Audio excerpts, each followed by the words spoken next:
We'll just start with the icebreaker. Hydrogen, especially with the holidays coming up. Can you see it? Let me move my mic. Merch. I got merch, but look, hydrogen, it won't shoot your eye out. And then we have our little hydrogen molecule just making a face. Hydrogen, it won't shoot your eye out. It is safe. All right, so let's get into that. Why won't it shoot your eye out? What is behind that for the listener that might not know? Well, okay, a lot of people. So HYSKY Society, we're advancing hydrogen aviation. We want to decarbonize aviation, and we believe that hydrogen is the best fuel to do that. But a lot of people, especially those of us that are over 40 and 50, have this thing that I did not coin this. I don't know who did, but it wasn't me. But they have Hindenburg syndrome. And when they think about hydrogen in the sky, they think about things exploding.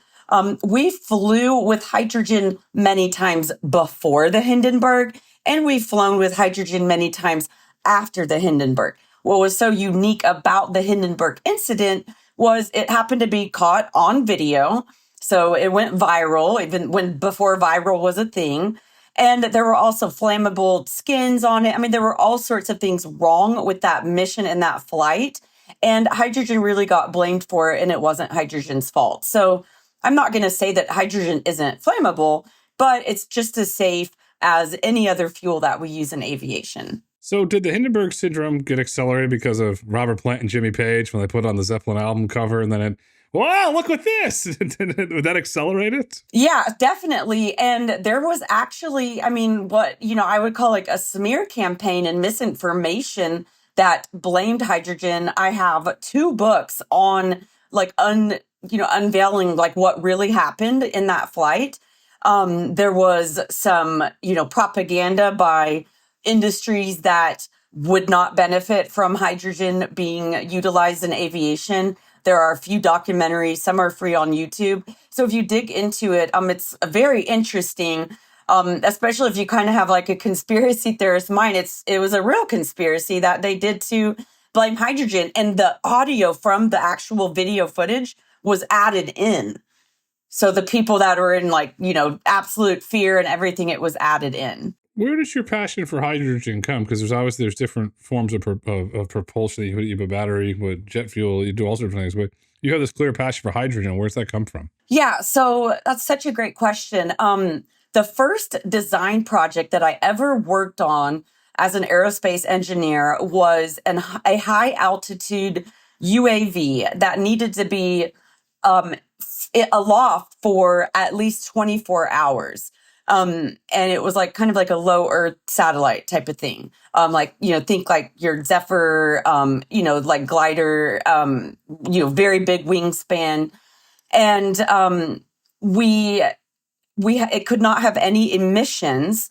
And I didn't even know about hydrogen really, but I was on the power and propulsions team.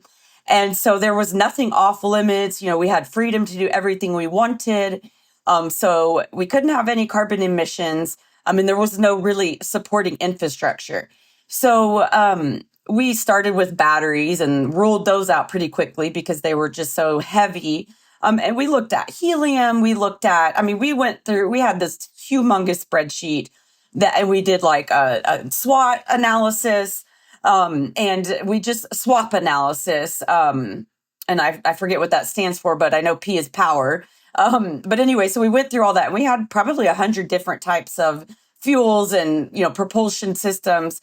And then we looked at hydrogen and we were like, wait, we had like the energy density of all of them or specific energy.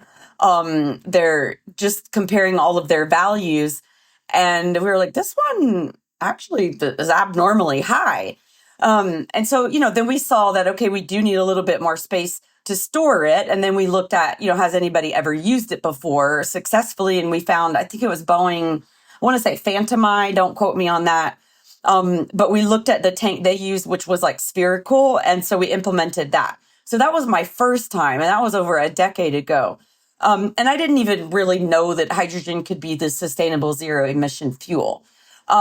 Second time was when I got involved in the eVTOL space.